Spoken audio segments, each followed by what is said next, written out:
Hey Sash fans, Father's Day is approaching, so it's time to organise a gift for the old boy. This year, why not introduce him to the world of high-end car care with our sponsors, Waxit. Waxit stocks top car care brands from around the globe, not just the cheap stuff you can buy on the shelf. From starter cleaning kits to professional grade tools, help Dad lift his car care game this Father's Day. For Sash listeners, you can get 10% off all of your purchases. Simply find the link in the episode description of this show or on any of our social media channels. Upgrade Dad's car care game today.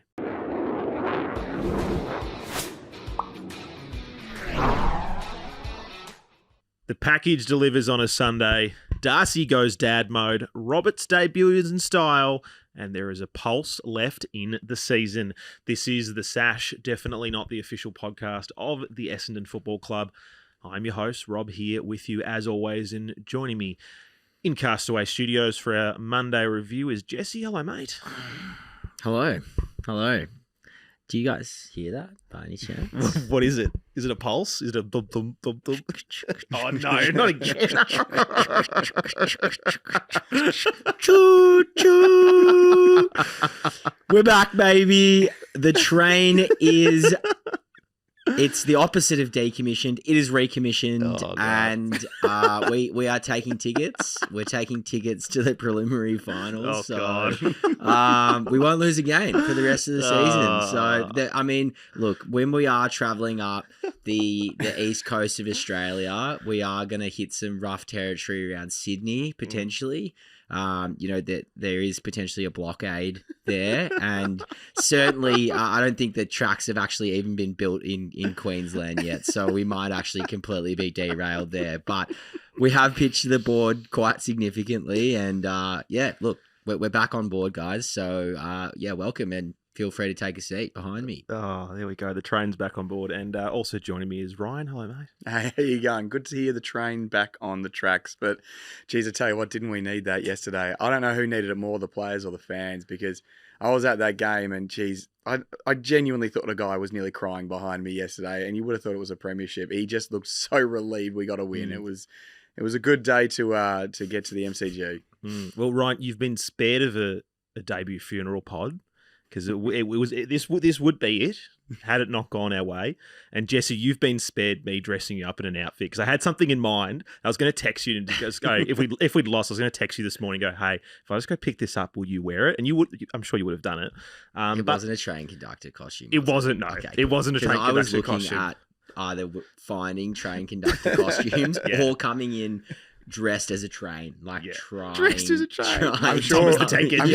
I'm sure Rob had something more Grim Reaper in mind. Yeah, it was more just a bit of a joke on you. But anyway, we'll leave it. We'll leave it there. Who knows? We might be revisiting that in a week's time.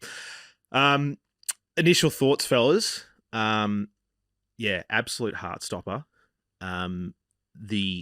What was 34,000 crowd on the TV sounded a lot louder than 34,000, and you can tell us, Ryan, because you stomached it. You went down with the other 33,909 other people, and you saw it firsthand. It looked electric in that dying stages there. It was a weird day, but there were so many points of it that, you could pretty much hear a pin drop, except for the, you're a dud shield lines and mostly coming from me. But no, in those last few minutes, you would have thought we were at Marvel with 50,000. It was just going off, and I personally was going off. I probably went a little bit too hard. There was pretty much a free row from where onto my left, and I went for a few little jogs after a couple of those goals in the last, and fist pumping. I was just going a little bit ballistic. But I tell you what, it was a small crowd, but they were up. They were up and about. And there's nothing better than shutting up the Freo chant, which happened about 3 times. They had the old Freo chant going, and it was hideous. Yeah, I mean, it's not as bad as the Collingwood chant, I'm sure, but either way, it's never nice when 1,000 supporters are drowning out the majority of the stadium. Luckily they held on. I guess, mate, we can just go over the final moments real quick before we properly dissect everything. A repeat passage of what we saw against Adelaide with a textbook centre clearance. This way, this time. Rather, we pull it off and we do actually score. We only needed a point, and it was a vital point. I was thinking, I'm like, I can't think of an Essendon game where that's been the result that we've needed a point. I go back to Tony Lockett back in the 90s, the other way around, but I couldn't think of a scenario where we'd needed a point like that. But textbook centre clearance, I'm sure you've all seen the comparisons between the two. And I'll put it right now and say that will never happen again this season, because if any club lets us do that again in a dying stages, that coach should be sacked immediately, because I think we've all seen it now, and it's a beautiful passage, and it's great that we executed it, and well done to Sammy, and well done to Zach, and well done to, I think it was Caldwell and Parish doing their blocking work, and then maybe should have given the handball back, but he took it on himself. It was great to see, and we'll never see it again. So, yeah. It was amazing to get that much space, because I was behind it, and I was just thinking, just get the clearance. And it was amazing how well Zach read it. It was just, as you said, it was absolute textbook, but everything just worked right. He just as soon as Durham got it, I'm just thinking, don't try and get someone on the lead. Don't try and get someone on the lead. Just kick the fucking thing. And bang, it was just unreal. But it was amazing. You were happy to have Daz with the ball in hand because he's got a bit of a roost on him, and it was a good result. You probably take the behind over a goal, I would say, with the ball having to travel. I mean, our transition defense is probably not great, but I mean, it was really cueing the rack stuff, wasn't it? At the halfway mark. I mean, you were saying, I was writing my eulogy with like 15 minutes to go. I was just sitting, I had the lappy out, and I was like, and then we lost to St Kilda, and then we lost to and then suddenly I was like, oh, goal. Oh, another goal. Oh, my kid's crying. Oh, shit, we got another goal. Dale, take him. We might win. From I credit to, we often very much criticise commentary, but I really like James Brayshaw's analogy that we were off the canvas in a boxing sense, up off the deck, and we threw one last punch, and that was enough to seal it.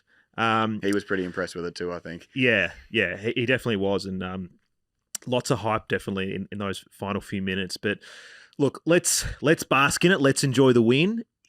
Are we back on track? I don't think so by any stretch. It's nice to get that result.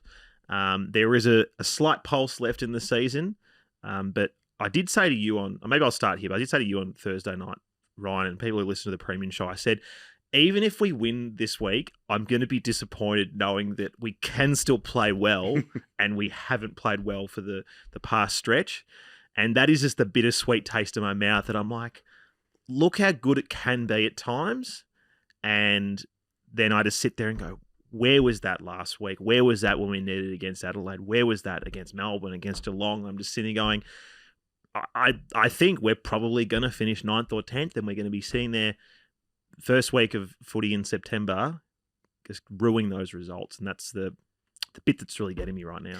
Look, I think you're so right with that. And I totally agreed with you on Thursday, but I'm just trying to, I'm trying to find that positivity. I'm trying to get the sort of the anti-Mert vibes, going until the funeral hits. Yes. The thing that was the most positive for me, and I think the funny thing was walking out of it, it was the strangest win because it kind of still felt like a loss, because for most of it, I was making notes throughout the game.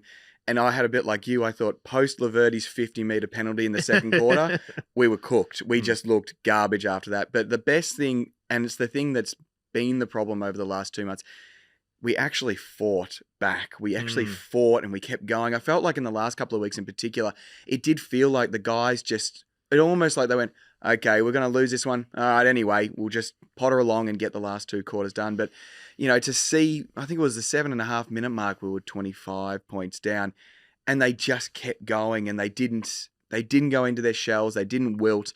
That's probably the biggest positive for the day, aside from some sort of personal, individual performances. The best thing was, Essendon should have just lost that. They should have lost by 30, and we should have just been sitting here going, well, that's the season done. The best thing is, this late in the season compared to last year, we've actually shown a bit of fight. And that's probably my biggest positive. I don't know. What about you, Jesse? Yeah, I mean, look, it was really, it was signs of how we played in the first half of the season. It wasn't pretty, and certainly skill wasn't the reason why we won the game. And, that's what that contest work, clearance work as well. I mean, a massive good for me is that, as per what Scott said in the presser, Freo was on track to have, almost the best clearance differential of any side ever this season. And they've been monsters out of the centre clearance and the stoppage clearance. And, for us, particularly in that first quarter, Nick Bryan, he was super influential. His first He did well. 6 centre bounces, he hit to advantage and we won clearance. And then it was maybe the first 4, I think. And we scored from just about all of them. And then as soon as Draper went into the ruck, they scored 3 goals. Yeah, exactly. And it was one of those circumstances where you'd been thinking, well, why have we not been playing this guy all year? But, to answer your question, I really boil this down to what I was saying a few weeks ago. And I felt as if a lot of teams that we were playing against were playing out of their skins against us. And you look at St Kilda last week and what happened to them this week against Brisbane. You look at how West Coast has played against certain teams, how they played against us. And I feel like the question had always been, well, every team can't always be playing well against us. We're letting teams play. And we don't always play well either. So. And we weren't in those games. But my point being, when you're at the top of the ladder, teams hunt you. And we were hunting teams in the first half of the season because, let's be frank, there wasn't a single game in the first 10 rounds where we chalked down and said, oh, that'll be an easy win. Yeah. No. But the second half of the season came and we thought, yep, that's an easy win. That's an easy win. And there's no doubt in my mind that the players had a similar mindset. And again, what Scott was saying in the press conference is very emblematic of how we became the hunted and we were fearful of losing rather than taking up thinking, fuck it, we're in with a chance here and we're just going to try our best. And that's the attitude that we went in with against Freo. Yeah. And if there's anything that the players should learn from, it's that no matter where you are in the ladder, you have to hunt the opposition and not be the hunted. And it's easier said than done. And over time, you get better at being the hunted. But, we've got to go into Gold Coast next week with that same attitude of they're a good team where anyone can win on their day. It's our home deck. And if we, like we did in the first half of the season, we are the hunters like we were against Freo. Like our pressure, contest work, our tackling, the pressure gauge wasn't immense over the day, but we were doing all the right things to show that we were hunting them in possession. You look at all of the Freo midfielders, Sarong, Young, and a few others in there, all Chapman, they all went at under 50% by foot. And it didn't look like that on the day, but they all were really inefficient. And that's a really good testament to the amount of pressure that we were putting on. So I do think a big part of this last 3-4 weeks has come from teams actually hunting us, us not being up to it. And this week it being the reverse, the season being on the line. And we are our best when we're playing instinctive, like hunter-based football. And, it was absolutely awesome to see, Calder's had an amazing game. It was his best game for the club. Finally got the 10 coaches' votes. And, the rest of the season needs to be that way. And I actually do, this is, part of my pitch to the board with getting the train recommissioned, that I feel the attitude has changed in the club. And you have to learn from that now. Well, that's it. And Brad always talks about, he's always like, the dark part of me is happy that they can learn from these results. And, he's said it from day one this season, and even players have said it in interviews, whether it's, the Merritt or McGrath or other leaders, and they always go, oh, look, we got to be process-driven. It's all about being process-driven. And when we're having those losses and, Brad's calling us resultists and we're sitting there going oh, well, we kind of, the results matter. It is just a mindset thing. It's a mindset thing of not sitting here going, okay, if we win this game, that being like us with our ladder period, going, if we win this game, we can be 7th, and then if we beat them, then this can happen. You just got to go it's as boring as it sounds. It literally is just 1 week at a time, and we got to lock in for that game plan, whether it's round 1 of the season or you're playing in a final, and that's the mindset you've got to have. And clearly, the players haven't been able to do that yet, and they get caught up in their head. And to be honest, at times it felt during that game that they still were caught up in their head, that they were taking bad options. They weren't trying to take the game on. They were just very hesitant. And then suddenly it just had to get to that point where almost like the pressure was off. And I've read a few comments from people being like, it seems that when the pressure's off, almost that they just throw caution to the wind and they go for it. And then these sort of things happen. No one saw it coming. I mean, one thing I thought was really funny is if, you go on afl.com.au and they do the 9 talking points of the week, you go through them, and the talking point from our game was how accurate the Freo forwards is. And I'm like, that is Martin Smith. Shout out to you, Martin. We never get mentioned. No. We do get mentioned. This is textbook a bloke who has clearly written that halfway through the fourth quarter, and he's like, I'm just going to knock off early and I'm just going to head out. And then Essendon stormed home and won because described as stolen by him. Stolen, yeah, exactly. But he's clearly just sitting there going, here's a nice thing about Fremantle's forwards, and Essendon's winning. Oh crap, Essendon won the game. Like that's that. I read that and I was like, that is clearly what's happened. But yeah, it's good to see a bit of nerve and a bit of steel about the side, but I'm just sitting here going, have we just left it too late and we've dropped those games we shouldn't have dropped over the last month or so, and we're just going to fall short because, 3 wins, like before we played Adelaide, I think it was, someone messaged the page and they were like, even if we win 3 of the last 5 at the time that it was, and we had these, beatable winnable games, we thought even 3 isn't enough. Like we could beat Gold Coast next week, and we could beat Sydney, who aren't in form right now, and we can still miss the finals. That is just the way it is, and it's unlikely though. I would say, I based on the competition at the moment and the amount of upsets that have been occurring, I would say that 3 wins would get you into finals. Yeah, I mean, I've done like the thing that goes against us is that there's a lot of teams who are in that 3 to 8 or 9 glut who play each other. So even if one of them's losing, the other one's one of them's getting points above us anyway. You know what I mean? So you're really relying on your St Kilda's, Adelaide's, West Coast, North, Richmond's to do the unthinkable and take some scalps for it to go away. And I said to you on Thursday night, I'm always of the opinion that once you get to that position that you're relying on results, it's done. Yeah. But if we play good footy for the rest of the season, I feel content. We all sat here, Joel and I sat here last Monday. It was the end of the world and how it seemed. And it was like, I need to see something that's going to bring me back for next year. And it's those sort of performances that go, okay, I can still build upon this. We're not just going to shit the bed and just blow up for the rest of the season. So, look, if we win 2 more games and we just miss finals, I'll be pretty disappointed. And there's still a lot of harsh realities, and we'll get to those in more detail in time. But I'll be a bit more content than I certainly was 7 days ago. So. Yeah. Look, that's the thing. I think to end the year on a high note just feels like it would be so refreshing. I think it would, the last time, even 2021 when we made finals, we limped in. And I think you were even talking about it, Rob, with Joel last week, just talking about limping in and other teams losing was necessary to make the finals. 2022 was a nightmare. 23 was dog. And this year so far, the back end has looked really poor.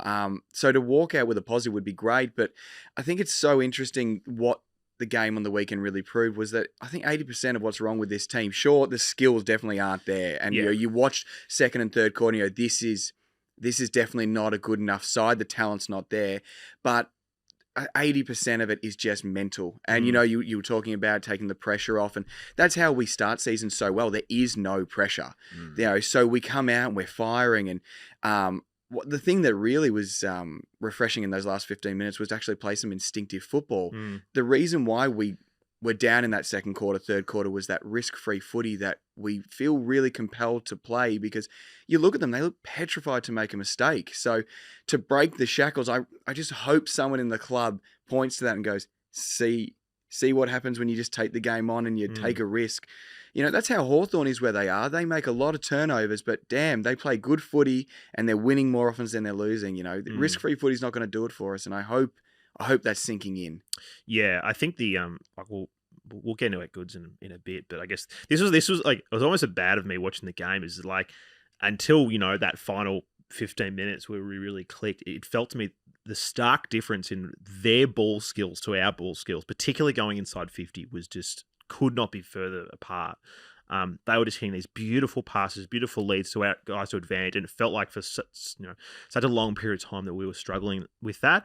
And it's been the case for a while that we come out of these games and we're like, oh wow, it was 60 to 40 inside 50s, it was 59 to 30 inside 50s, or whatever it is, and we're just blasting it over the head of guys. We're not hitting the passes.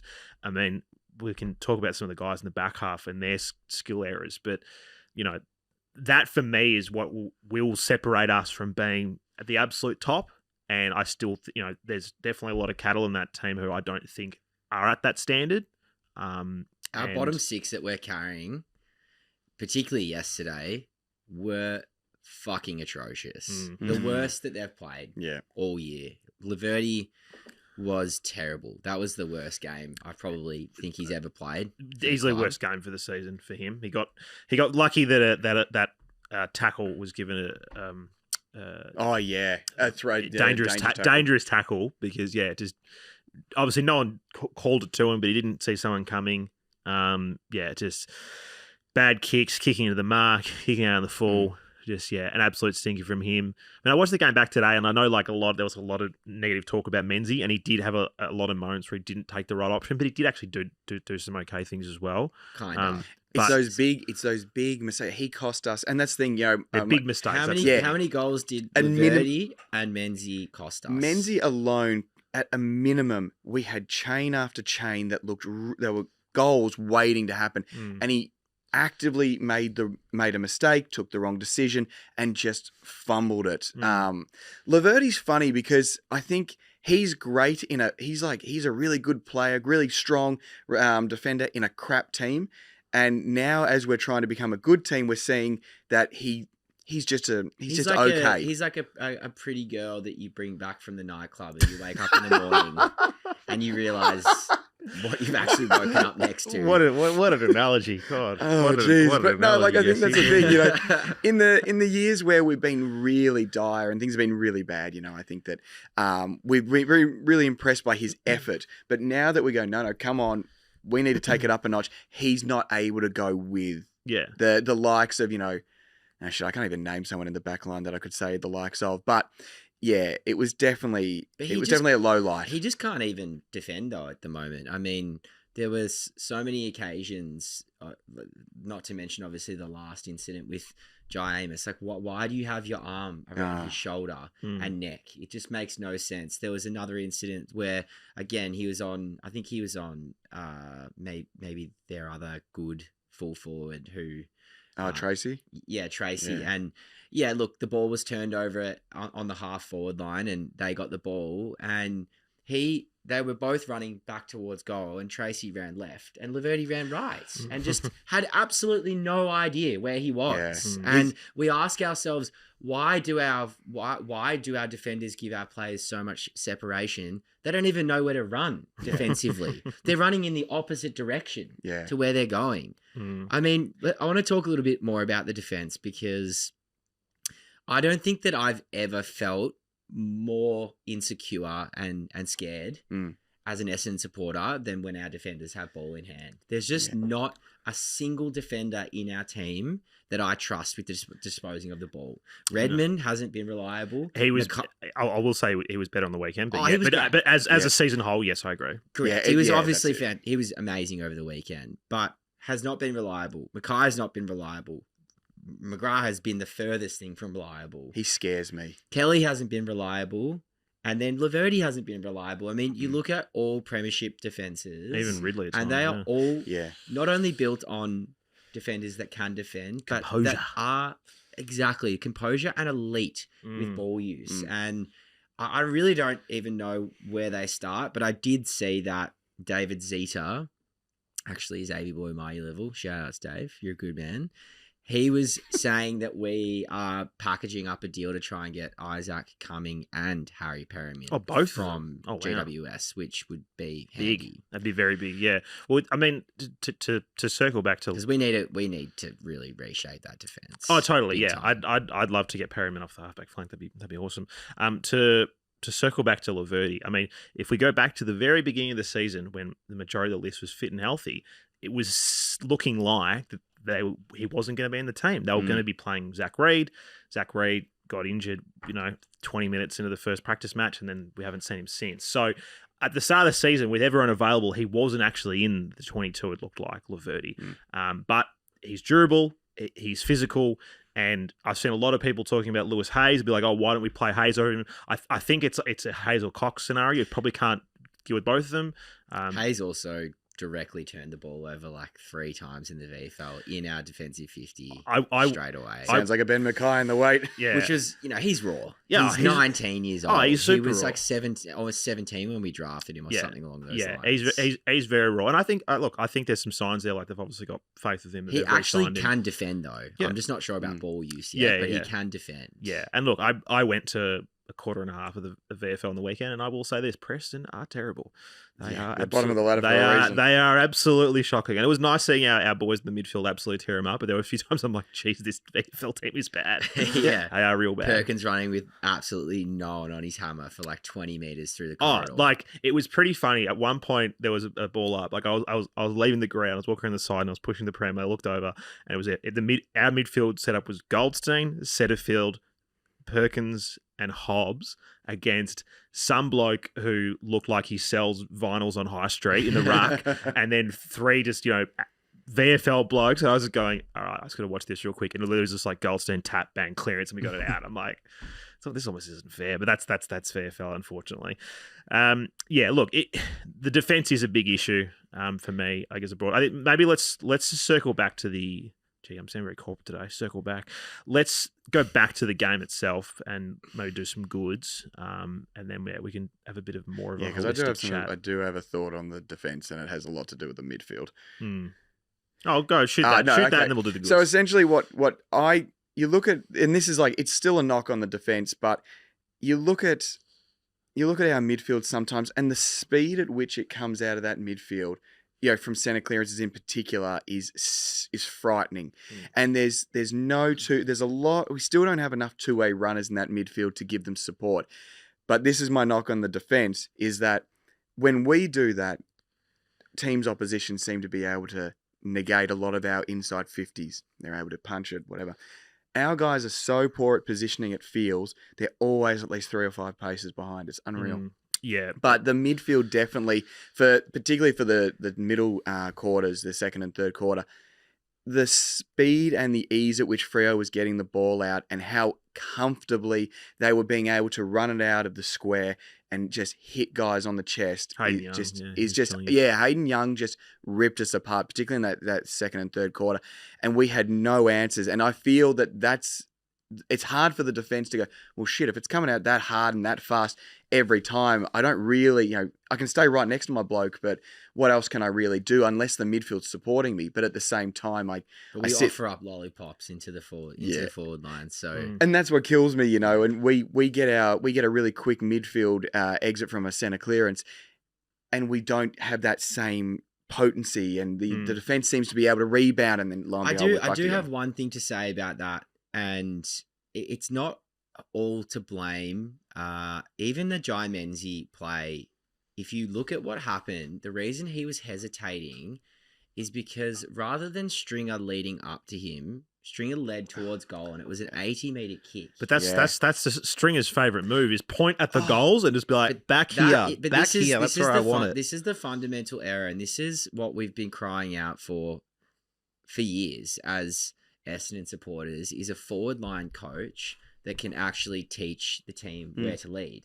And there were multiple occasions over the weekend where we had a set play, a kick from about 80 meters out, and no one was moving. There was no movement whatsoever. Or if there is movement, everyone leads to the pocket or they lead to the wing. Yeah. People very rarely are leading up the middle of the ground, and the forward leading patterns are pretty disastrous at the moment. They're not leaving much, they're making it very difficult for our midfielders or others to actually find position to kick to them, because there is a lot of just hands up in the air. Kick it on my head, kick it on my head. And it's just not good enough. And I don't understand where we can find a coach to teach our forwards to lead, but we've been waiting years for this. I totally agree with that too, because what kills me more than anything is saying kick it behind, kick it over my head. That just kills me. And the play, I know they coach this way, but the forward line moves way too far up the ground, and they the whole idea is they're going to lead back into it, but it's just not working. This kicking over the head is killing us. It just makes contests that should be a lot easier just way too congested. Lead at the goddamn ball. You know, as you were saying with Jai Menzies, no one ran for him, and I think you're so right. It's crucial to why our forward line entries are failing so often. Yeah. Yeah, it's a hard one. I mean, that mid-forward connection has been an ongoing theme for, like you said, many years. Let's do some goods, because we did win, despite all the chat. Although, I mean, it was hard to watch at times. Oh, it was very hard to watch. It was very, very hard to watch. I think most of us had resigned to a loss there during that fourth quarter, but here we are with a pulse. I'd like to give Darcy Parish a shout out, because it was very nice to see him getting back to some form, the form we know he can bring, getting a lot of the footy, being in the right position, being either a link man or someone to get it first himself. And obviously this year's been hard for him with injuries, and now it looks like he's finally got a bit of fitness again in his team. In his tank, sorry. It'll be very exciting, and I think it's going to be really good to see in 2025 if, touch wood, we can have a fit Darcy Parish, a fit Jai Caldwell, playing together, because I remember early doors with Jai Caldwell coming to Essendon, a lot of people would say to me that, he's too similar to Parish and they'll never work together. Obviously, in this one small sample size of this game, they looked beautiful working together in tandem. I'm very excited to see what that can eventuate in. And yeah, it's nice to see him. It allows Parish to play a little bit more of an outside role. And I mean, there's no surprises, right? That in the first 7 rounds, we were one of the best clearance teams in the AFL. And, second round that Parish is back, we in areas go even with and beat Freo, who's the best clearance team in the AFL at centre clearance by 4. I mean, it just goes to show the massive impact that he has. Obviously, the ruck craft was really, really good, but I think there is a level of confidence that comes, and this is similar to the midfield forward connection. I feel like if you've got half forwards that are just bombing it on heads, as a forward, you're less reluctant to lead because people don't kick to you. And the same in the ruck. If you've got midfielders that are winning the ball, you get more confidence in your tapping abilities as well. And there were just some things that he did where after the terrible disposal that we've seen over the past 6 weeks, you go, he's actually not that bad of a kick, Parish. He's really not that bad as what we thought. But I don't know if you saw the statistics of where he rates in terms of average disposals, average clearances, average score involvements. Yeah, he's right up there. Like percentage of kicks inside 50. And he's rated like top 3. And the players in the comp that are with him are like Lockie Neal, Bont, Patrick Cripps. Like, they're pretty good, aren't they, those blokes? Yeah, I've heard they're all right. They're all right. Yeah. Liberatore, like these are, everyone would say these are players like where if they're not playing, you're a very good chance of beating them. And Parish doesn't get spoken about in the same kiln, which I'm completely fine with. Like, let's keep him under wraps. But, with him playing, it's always about his body, right? And it is 1 week at a time, and I just hope he can get through the rest of the season. And next week, it'd be great to see him up against, Rao, Anderson, all those boys. I mean, I just hope he has a really good preseason and is fit and healthy, because if we start the season, if we were to do a list of, like rank Essendon's most important players from 1 to 5 or 1 to 10, I would assume most Essendon fans would have had Parish and Ridley in their 5 or at minimum Definitely, 10. yeah. Ridley would be top 3 for most. Parish, depending on who you ask, might have him somewhere around there. We've basically played the majority of the season without them. And you look at the good things that have happened this year and the improvement of the guys who we should be sticking with. If those guys can get back to fitness, back to their best, and then we have another year of development in a Durham, in a Caldwell, and some of the other guys in the team, they go, okay, it does look a little bit better than it has certainly this year. And yeah, we've missed Parish so much, particularly in those real tough games in the middle of winter, like when North were battering us up around the contest, and they're going, gee, Darcy would be handy now. Gee, wouldn't he be handy? Do you want to give us a good? Jesse? Yeah, my good was the coaches this week. From a selection point of view, they definitely got it right for the first time in a while. I still feel that we were too tall. I would have liked to have seen ADJ and Menzies play the entire day, but with the 2 rucks, you can understand why they went that option. I'm not convinced I'm not at all convinced, and I don't think that Nick Cox is a defender. He's just not. And that they had to try it, but I just really hope they don't continue trying him in defence. I mean, sorry to cut you off. Was it the Port Adelaide game that he was back there? Because he was back there for a couple of games to start earlier in the season, and he really struggled. And some of his defensive efforts. Do you remember that defensive effort on Tracy where it was him and Mackay? And he's running and slapping him on the arm. Like, what are you doing? You're not even running and jumping. But anyway, my point being, they went man on man, and it worked. It really, really worked. It's the first time that they've got creative from changing from our zone that we've played to man on man. It wasn't a full man on man. They did zone to a certain extent, but Scott obviously said to the players, you're accountable for your simple man. Footy, fellas, simple footy. But it works. And every time I've seen teams play man-on-man against us this year... Port Adelaide did it and they ripped us apart. And those teams have played really, really well. I've always been big on man, but they got a lot of stuff right at the selection table. They made a lot of really good decisions throughout the day with positional moves, moving Martin up the ground and onto the wing over stages. He played on the wing largely in that last quarter and, throughout certain stages of the game too. And, moving the magnets around, Nick Bryan in, good job to the coaches. Not having Jones and Cox on the wing.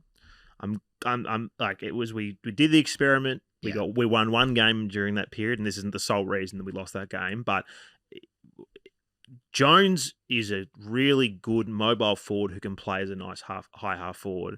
I don't think he has the midfield craft. And you think about those moments where you have a stoppage on the wing and you see what Archie Roberts is doing in there, because that's what he is. He's a midfield type player.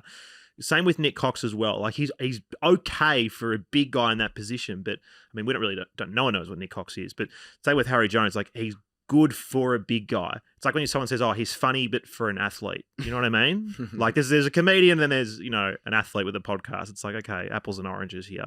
That's kind of how I feel about Jones when he's playing on the wing. It's like, okay, he's good for what I expect him to be, but when he's playing as a high half forward, it's great. And then we actually have some proper midfielders playing in those roles, like an Archie Roberts, like a Martin, like a Dersma, and you're rotating guys through. And then we have these stoppages where you don't have just this random 200 centimeter bloke just staying around, and you have more mids. And like, I think that both Cox and Jones are capable players, but Jonesy needs to stay forward and play that high half forward role. And then we've got Langford, we've got Stringer, who only played forward, didn't send a centre of bounce. I think worked really well. And Cox needs to go to the gym for 10 years. And I think Cox, same with Jones as well, because they've had the back stress fractures. You can't just go have a psycho off-season in the gym and put on a heap of weight. They've really got to make sure that recovers. Now that has recovered and they've both played a pretty solid season, I'm hoping that they can have a big off-season and come back. Like, I'm not thinking Riley Thilthorpe areas. They come back 20 kilos bigger, but they come back and look but dirty more... bulk, I'd dirty bulk. allow you to dirty bulk. Dirty have bulk. a few McFlurries and cheeseburgers over the break, Coxie. Yeah, but that's it. So, yeah, I'm with you. I really like some of the structural changes, and even just with different players coming into the side, like a fit Parish coming back into the side winning clearances, that's a cascading effect because it means we don't have to run Stringer through the midfield. Like, Stringer in the forward line the whole day. That's a massive win. Exactly. Yeah. So, he looks more sure, doesn't he? He just looks more comfortable. He's a forward. He's not a midfielder. It's as simple as that. And I think you want him like... you want him as your trump card. You want him as like, all right, things aren't going away. Let's throw him in as the X factor into a centre bounce. Not let's start you there one after another. Because you see at times that if it doesn't go our way, he plods his way forward, and then his man just runs the other way. Yeah, exactly. It just kind of opens up, and that's it. Whereas he's playing in his natural role, where if Jake Stringer gets 15 touches inside 50, that's going to be a good day. 25 pressure acts too. And 10 tackles. And I think this, Stringer's another good for me. and it is, erring on the coaches too. Everyone was calling for Stringer's head, and you know what? I didn't have any malice against him whatsoever, because it wasn't his fault that they were playing him in that position where he, in the start of the year, was not playing. At the beginning of the year when Parish was in the team, that's when Stringer was playing in that role that he played over the weekend. And the game that we saw over the weekend is what we were getting from him every week. We were getting 2 to 4 goals. We were getting 10 tackles. We were getting pressure acts. And you saw how much of a difference that made to having, even if it was just Stringer, Menzies, Gresham was pretty good as well. He was. Jones, you saw how much more pressure we were putting on. I probably still would like to see, maybe a little bit more leg speed in there. I don't really know how you fit it in there. You probably can't at this point in time unless you're rotating someone off the bench. Well, it's like your keys. One. Like, again, we played 2 rucks because that's what Fremantle do, and it was the safe decision. I guess we'll see what happens this week against Gold Coast. But unless you're taking out one of those ruckmen, which means you've got to basically have probably Coxie pinch hitting, which is not ideal. You look at your forwards, and either one of Stringer, Langford, Caddy, and Jones has to go. And we're not dropping that Caddy because he's the future, and we got to pump games into him. Stringer's too good when he's up and about to drop. Langers is like one of the leaders in the team, and he's had a pretty down few weeks. But when he's on, he's on. And then you come to Harry Jones, who, like, I don't want to drop Jonesy. No. I think he offers a lot, particularly when he's playing in that role where I think he plays his best footy as a high half forward. Yeah, his jukes were good over the weekend as well. That exactly. Mark on the wing was really, really good. Yeah, I mean, look, you really look at that game, and and for all the negatives that we can bring up about the the second and third quarters, overall, I think the mix was much better than it had been in the weeks gone by. And you watch it and you go, I don't know. I do think our forward line actually structures up way better when we don't have Peter Wright. I'm not putting it solely on him. I just think he takes up a lot of room. I think there's a lot more. He just offers nothing defensively. And there's just so much more space. It feels like you look at Caddy, you look at Jones, you even look at Jake, who at times felt like he was able to just stay at home a little bit and use the space, because one-on-one, he's taken anyone on him because he's just so brutally strong. I mean, talking about the coaches' decisions, I even think I love Nick Bryan's game, but actually taking him off and bringing that little bit of speed. Now, Elwyn Davey, I do have a negative about him, but I thought it was a good choice in the long run because it gave us that little extra speed. But I mean, after that game, going into the Gold Coast game, I don't know how a Heppel, a Wright, or any of these guys come in. Heppel maybe comes in if they move the magnets because Dersman's out. So Dersman's basically like 3 or 4. Like basically, Dersman's done. So you put Martin back on the wing, and potentially that's where Heppel slips back into the back line. Not my preferred option. No. Jake Kelly's going back to the wing, guys. That's what's happening. That's that we know. Come on, let's be real. That's what's happening. But please no. But I'm wondering if I have a list of wingers that I can present to Scott. Yeah, almost everyone else on the list. Please. Yeah. But I'm wondering if Brian on a wing. I might be able to point us in the direction of another great selection choice and another good, which was Archie Roberts' debut. Looking at his game, it was just 18 disposals at 84%, very sexy numbers, 4 tackles, 5 marks, and his intent, his endeavour was unreal. I just thought that for a guy of his age and even physically, he actually looked really ready to be playing on the MCG, and I thought he didn't look tired. He didn't look out of place. He didn't look tired. His fitness was really, really impressive. There was a few instances where, and his agility, his ability to stay in the contest, where there was a few times you'd see a few cart horses that we see in our team where you get stepped and you're gone. And he put the hammer on, and he was quite quick to step back into the play and get on the hammer of a player running past him. Took a couple of hits, particularly on the wing in that last quarter, roving the ball, moving in traffic. His 1%ers were great. A bit like Hobbsy. Like Hobbsy's got a really good ability to at a young age to move in traffic,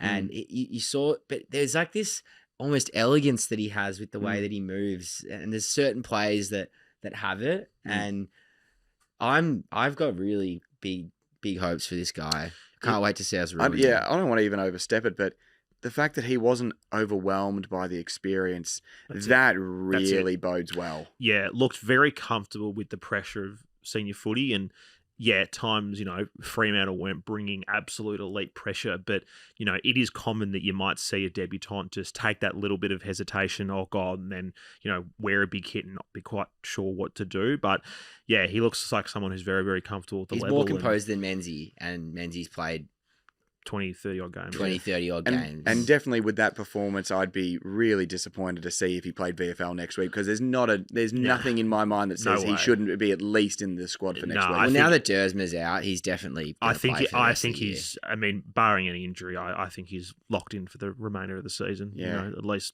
3 more games. He looks really coachable too. He just played a got role. a good head on his shoulders. Yeah. And the boys seem to like him too. And I take body language very seriously when you see them, and they looked really wrapped for him. So. Yeah, that's what we like to see.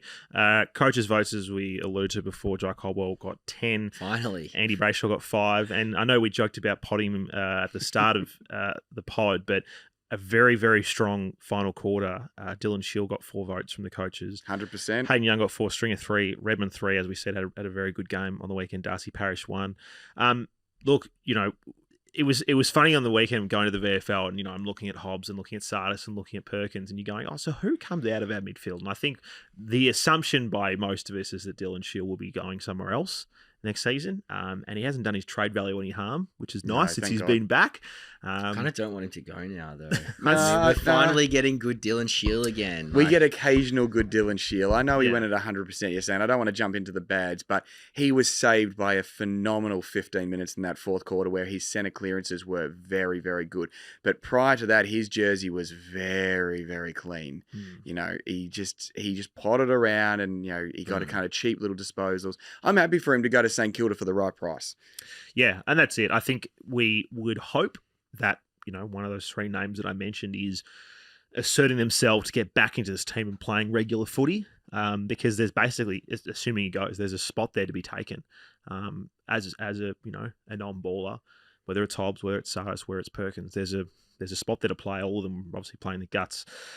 The VFL over the weekend. So from a developmental point of view, I guess the question that you ask yourself is, if we're going hard from a trade point of view at the end of this year, there are a few pieces to the puzzle that you can fix up, and we could have a tilt.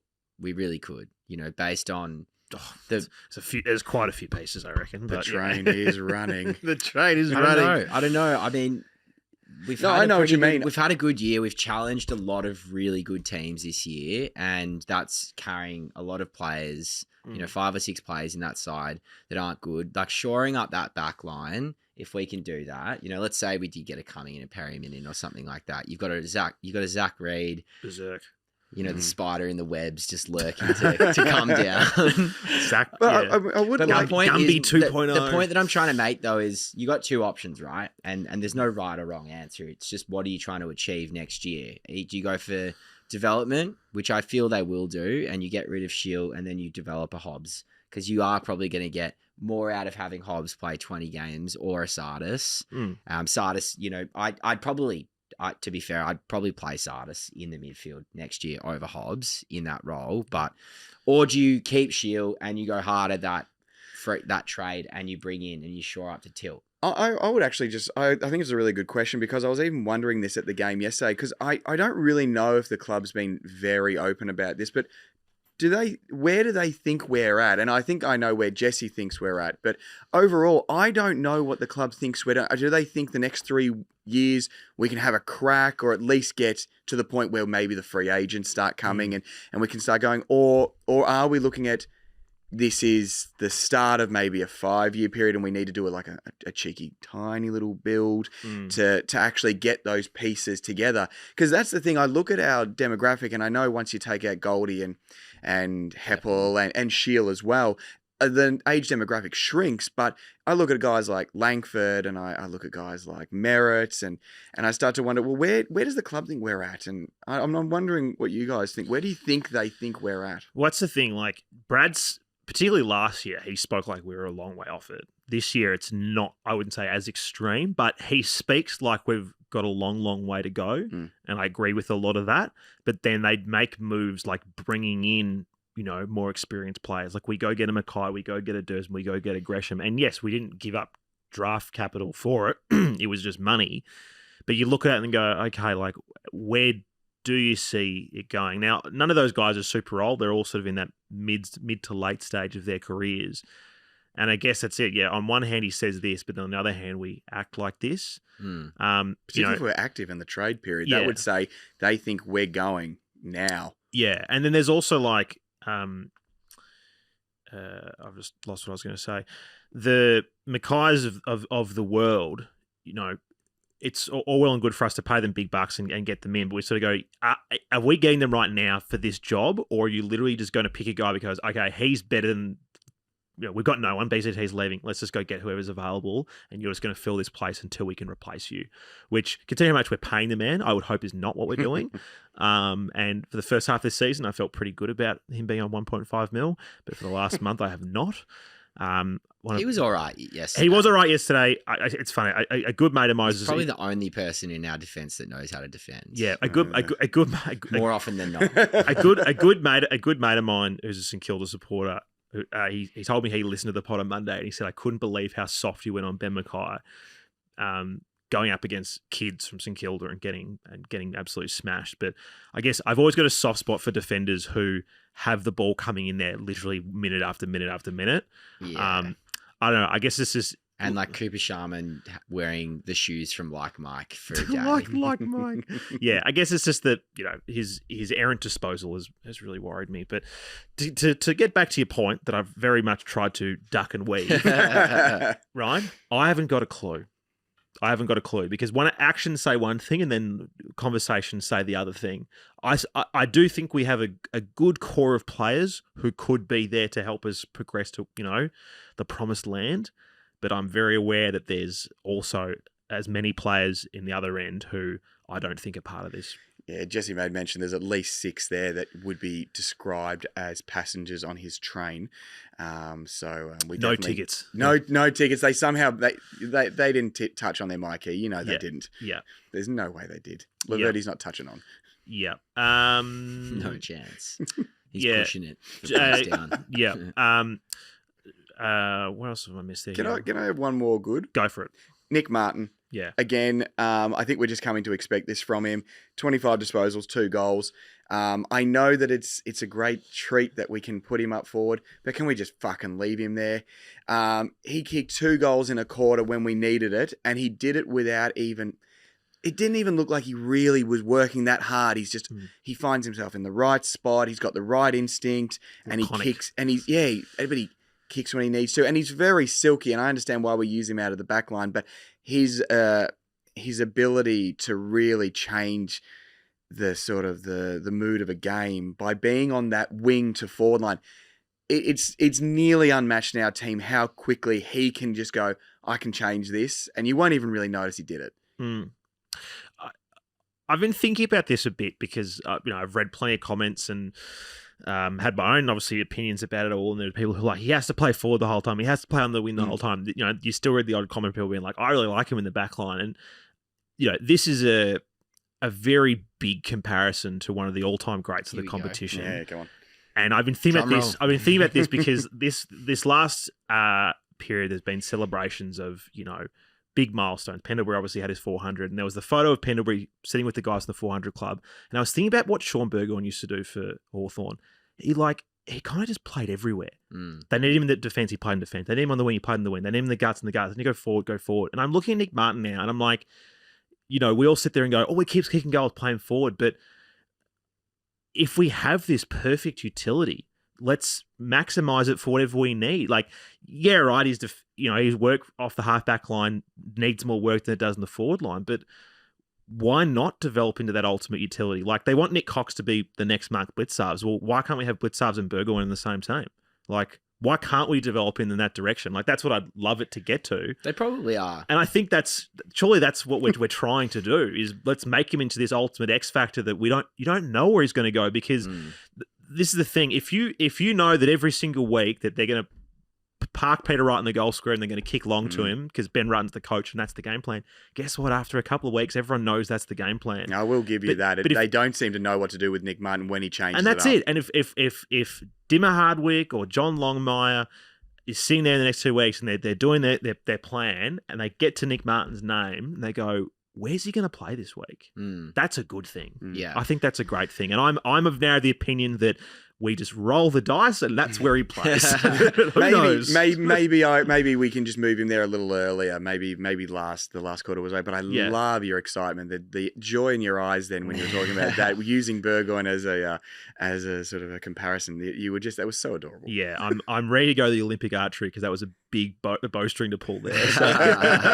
Well, let's be honest. He's filling a role for us this year, and I mean it's pretty glaringly obvious the impact that he has forward of the footy, and almost every single analyst, including us being the best analysts in the game, I believe. God, I'm not an analyst, but anyway. Know that that's where he plays his best football, but we are really lacking class off the half-back line, and if you can clearly see by wanting to bring in Perryman and Cumming, I'm not really sure. I'm sure Cumming's a good disposer if he's from GWS. They're all pretty silky from there. But you can clearly see that he's filling a role. And if we do get someone of that kiln, I would be very surprised to see if he was still playing the halfback next year. I feel like it's probably something, as I said, that we're doing for this year. And you know, you'd be stupid not to have him on the wing or in the half forward line for the rest of his career. It's a good problem to have. Yeah, maybe running through the midfield one day as well. That would be don't do sweet. that. Definitely. Andy McGrath's He's still pretty good in recovering. traffic. Tell you what. He's silky. Let's go to a break, fellas. We'll come back and we'll listen to some hot takes after this. Welcome back. Part 2 of the show. Time to get some hot takes. Of course, a big language warning for you all. And this segment, of course, is brought to you by our sponsors at Waxit. Upgrade your car care for Father's Day. Ryan, I know you went to the footy with the old boy of the weekend. Do you reckon it's time to upgrade his car care game? There's a very good chance, yes. I think he could do with some Waxit. Lovely. Let's play the intro. That's what we need to do. Let's play that. Let's get into it. Is that playing? No, it's not. There we go. Rational and well-adjusted opinions onto the pod. On the Sash, it's Hot Takes. Hot takes. There we go. I always forget the fader on that one. Quality. Let's get stuck into them. Thanks, everyone, for seeing them through. Of course, apologies if you don't get played. I can't play them all. The first one is from Epic Boss. 1, 2, 3. Look, I understand we won the game, but, you know, I just hate it when people are so resultist. Like, I know we won, but then after the siren, people are cheering. Come on, man. Disgraceful. Don't be so resultist. Very good. Very good. We love that. Next one's from Braden from South Australia. Thank you, Braden. Fuck me sideways. This club can perform some miracles. In the space of 1 week, they've gone from having me microwave my membership all the way to renaming my firstborn son after Zachariah the fucking Messiah. And I tell you what, I watched the whole game. I know our forward line is still unstructured and fucked. The best users of the ball in our team are still making shit decisions and turning it over too easily. And it's fucking killing us. But you know what? For some reason, I'm back on board. The 4-0 train starts here, baby. Up the plains. He's a smart man. And obviously has there's been some information that has been shared outside of board conversations. So you just keep that to yourself, thanks. If anyone's good with graphic design, could we please get Jesse on his own train, please, mate? We need a train, T. That's what we need if we get there. A train to the finals. No, they're still picking up the pieces when it derailed a few weeks ago. Next one is from False Flag. Thank you.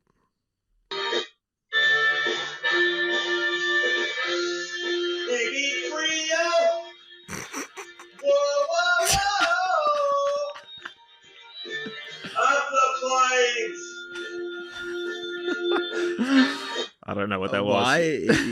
He's clearly in the bathroom or something. I'm picturing a man by himself in the living room with the stereo pumped up full blast, and he's just put the phone record and he's gone stood 5 meters away from it. 3 scotches deep. All right, here we go. Just a quick idea before you play the next one. Mm-hmm. So by round, when we're having the bye round break, we develop a tee, and at the top it says buy round, and there are train manufacturers looking at building designs for the train. Oh I my like it. God. We then go from Oh my rounds God. 12 to 16, and the train is well and truly off the tracks. People holding, pieces of wood above their head.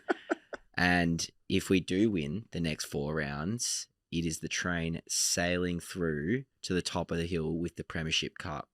There we go. Okay? Yeah, won't happen. But anyway, next one's from the Necromancer. Thank you, Necromancer. Holy fuck. What was that? That was, oh my God. That was incredible, that last quarter. Like, I thought we were dead and buried. I thought the season was over. My September holidays were booked.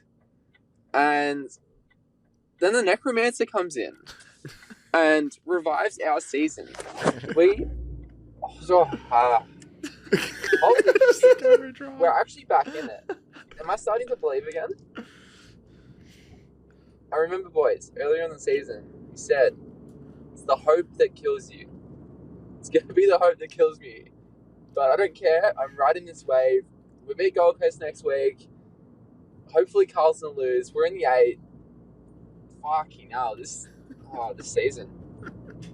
This season, boys. Up the plains. There we go. Riding this train, actually, not wave. Thank Like, you. you're not supposed to use your phone and drive, but like hot take and drive, I don't know about that. There's nothing better than to hear the indicator going in the background, and then that little like, oh shit. There we go. There we go. Next one is from Jai Time. All right, I got a proper hot take here. Joe Menzies. Now, I know there's a lot of flack on him for the mistakes he makes, and he's a bit of the whipping boy at the moment. I get that, but I think we should persist with him. I think he has a lot of... He's a smart footballer. He knows where to get to the right positions and all that kind of stuff. His goal sense will come. His cleanliness will come. His ability to make decisions well and not kick it into the man of the mark will come. I think he has a lot of upside. I think we should stick with him. I don't know. What do you guys think? A genuine hot take there. I actually back his positioning, and that's what's the most frustrating thing about Jai is that he actually does get into really better. For instance, comparing to Archie Perkins, he gets a lot more of the ball at half forward than what Arch does. But if only he had the skills of Archie Perkins, and I just don't know if you can teach someone to be clean. I just don't know if you can, and Jai never has been. He's been quite fumbly, and he's not a great decision maker. So I'm undecided. He is young though, and there is definitely room to continue to persist with him. I get that. So The club definitely has faith. I'm probably more on the persist side than not, but he does really frustrate me sometimes. Yeah, like I always find that he's quite good at making a contest, particularly when it's in situations where you might not back him in. Like, it's a high ball and he can generally bring it to ground. But yeah, it is frustrating when you see those skill errors at the end of what has been such a good passage of footy, and then it gets to him to do the final little bit, and then it might not happen. But is he just that effort player again? I mean, his positioning's good, but is he just what you see is what you're going to get? I mean, I think he's a bit dumb. Like his football IQ is, if you had a scale. The hot take said he was smart. Well, he does get in the right spot. It's now just, I'm happy to, it's one of those things, happy to give him another year to just figure it out, but one more. Yeah. And that's because we got Keiko coming, and he seems like he's the heir apparent to the tip of the throne. I just don't think that he's not a half forward though. If you're going to play Jai Menzies, don't have him kick it into the forward line. Have him around goals where he's got good goal sense, because Does he have good goal sense? Well, he though? kicked 20 goals in his first year. You don't really get that from many 18, 19-year-olds. I don't know. I've seen plenty of him like around the goals where he's kind of that's why I felt like that's where he's let us down. I feel like it's the pressure side that's been good. Yeah. So I don't know. Well, anyway, good hot take. It's good to have a bit of debate. Very hot. It was very hot. It was hot. I like it. It was sent through from Jay Menzies. Anyway, no, I'm just kidding. Next one is from who have I got here? Siggers. Thank you, Siggers. We are not shit. What did I just witness? hold off the funeral. You know, this is totally irrelevant. I saw a clip from I think it was SENWA, and one of their pundits over there was talking at the Carlton Football Club, and he was like, Cripps is a gun, Kerno's a gun, and he goes, and the rest of them, they are shit. And he went and potted like 3 or 4 blokes from Carlton. I was like, is this the Sash I'm listening to? What is this? Can we quietly just acknowledge how great a weekend is when Essendon wins and Carlton loses and is now sitting 8th? Eat shit. Yeah, this weekend's been one of those rare windows where I'm going to be barracking for Hawthorn. Yeah, legit. All right, let's keep going. This one's from Essendon. Thank you, Essendon. This club will kill me. Oh, this club will kill me. I have no voice left. We left our run very, very late. But so good to see some heart and some commitment when it was all on the line. And it was all on the line. There's some players that definitely need a spell still. Laverty, sorry, mate. Kelly, nah. But Bombers, well done when it really, really mattered. Jake the Snake, Merritt, even Draper, Sammy. Oh, God, I need to lie down in a Bex. Go Plains. What is a Bex? The beer. Oh, right. I'm assuming that's what he's talking about. Let's just, Interesting choice of beer. It's a shit beer. Oh, there you go. Him mentioning Do you Draper like Bex? I actually can't recall the last time I ever drank a Bex, but there you go. Can we just talk about Draper's mark at the end there when the ball was coming out of the Great. forward 50? Well done, big fella. Yeah. The entry back in wasn't great, but well done. Hey, and Jake Kelly, very nice mother at the end there as well. Oh, yeah, that was good. Very, very handy. Yeah, I think I live in 2 hips-driven neighbourhoods for them to serve Bex. It's all, IPA. Double hops. Yeah. All hopped up. Dog and biscuit brand, whatever it's called. That's just... Yeah. That's, Triple hopped pineapple flavoured ale. That's the neighbourhood I live in. This one is from Chris. Thank you, Chris. Jake Kelly, retire now. That smother is the greatest thing you have done for this football club. We're going to lose next week to Gold Coast. They're going to win their first away game of the year. It's inevitable. And Jake Kelly's probably going to play that game, and he shouldn't. He should retire right now, end on a high. It wasn't Langer's 150th game. It wasn't the debut of the Messiah, Archie Roberts. It was purely the retirement game for Jake Kelly. Up the fucking plains. It was a good smother.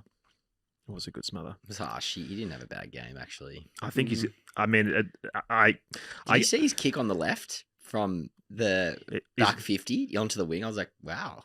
That's he is left footed. Oh, is he? Yeah. Oh my God, it looked like it was on his opposite foot. Yeah. I was like, wow, that was a good opposite. Yeah, no.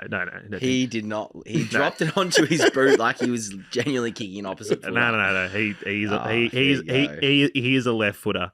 He's a left footer. Also, nothing surer than we're going to lose to Gold Coast and give them their first away win this year. Yeah, although Dinner does hate Marvel. We better not. Let's keep going. A few more to go before we wrap up for tonight.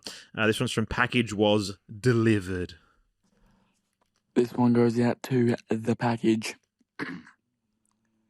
I said, Jakey, you're gonna be the one that saves me.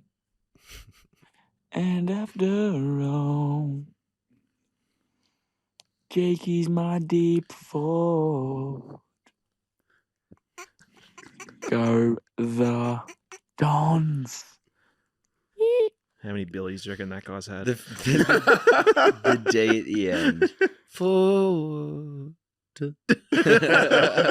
Very good. Next one's from T's and C's. Ben Mackay. So, do we still have the receipt? Someone's not happy. A couple more. Got GC from the B. These are always pretty good. Man, watching the Dons can make you feel sick, but the Bombers are in with a sniff. Fumbling and dropping can't take a trick. The Bombers are in with a sniff. Sprinting full ball off the edge of a cliff. The Bombers are in with a sniff. Playing 3 quarters, we stayed within a whiff. The Bombers are in with a sniff. Fourth quarter blaze, it gave me a stiff. The Bombers are in with a sniff. Making the 8 probably won't make a diff. But the Bombers are in with a sniff. Need to play 4 quarters. Man, when will it click? The Bombers are in with a sniff. Zach out the middle, does missed his long kick. The Bombers are in with a sniff. But it gave us the 4 points. A win we did nick. The Bombers are in with a sniff. Some left the game early. You can all eat a dick because the Bombers are in with a sniff. Go Plains. Were there people exiting? Yeah, 3/4 time there was a huge exodus. Oh, really? Yeah. There was. I just looked below us, and obviously not the cheer squad, but around that Olympic stand, there was a lot What was of people. the margin at 3/4 time? I think it was about 21, 19. Sorry, 19. What? Yeah, and then they kicked the first, but yeah, at 3/4 time, you just saw rows of people buggering off. If you are any of those people listening to this show, that is pathetic. 3 goals. At least they went. I didn't go. I don't care. I didn't go. I would prefer not to go than to leave at 3/4 time when we're only down by 3 goals. That's pathetic. It was the type of game that made me realise being a Saints fan must be really luxurious. There's so much space. It's really nice to have a lot of room. Yeah, let's just be thankful that none of us had to catch a 7 p.m. train from Southern Cross after a 100-point loss this weekend. Oof, That's grim. And they would have come in droves after the last week. Yeah. Say, keep me shamming. Go back. Go back. Yeah, anyway. Sorry, Derek. Have we spoken to D-Rod over there about that? Yeah, you've quietened down this week, haven't you, Derek? All right, 3 to go. 3 to go. This one's from Jackie. Thank you, Jackie. Oh my God, far out. I was at the game. Oh my God. I actually started crying. It was just so fucking intense. And I actually said to my husband and my kids when we were there, I said, I'm so sorry for dragging you along to these games. And then we do that. I mean, that is just everything. We made the sign, and we wrote, we will keep our scarves on. Like, I was trying to be positive. I thought, if we win, like, what a great sign to have. I didn't get on the bloody TV, but anyway, my eldest son actually high-fived Draper, which was pretty cool. It was just such a great moment. Like, that's just everything, isn't it? Like, that's exactly what we wanted, and they did it. It was just insane.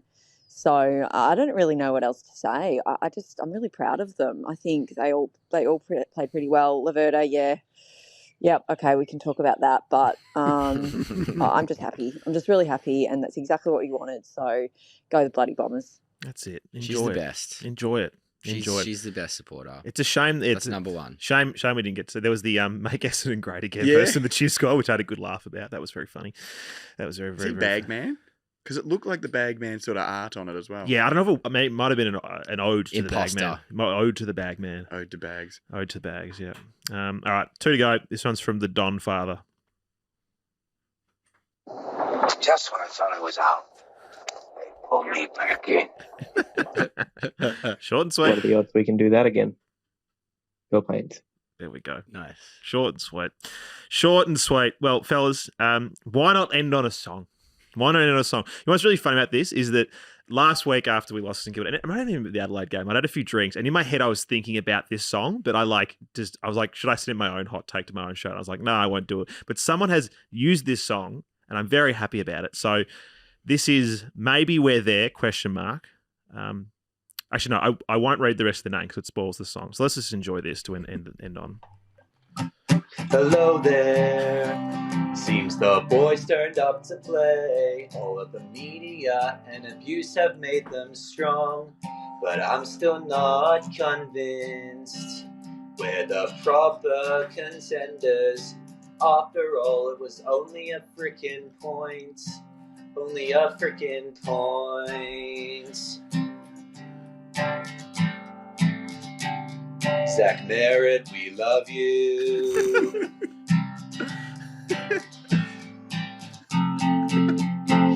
Where are you, Mr. Dyson Apple? I love you, man, but I just don't think you're there. And Peter Wright just seems to disappear. Perkins won't cover his band. Basically, I'm happy that they were dropped. I'm happy that they were, I think,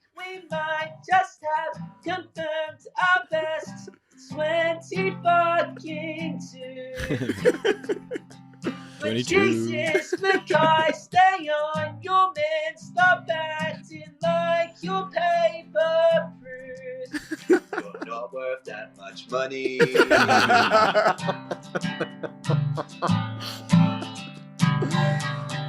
So let's just end this final streak and we'll see what more that we can do.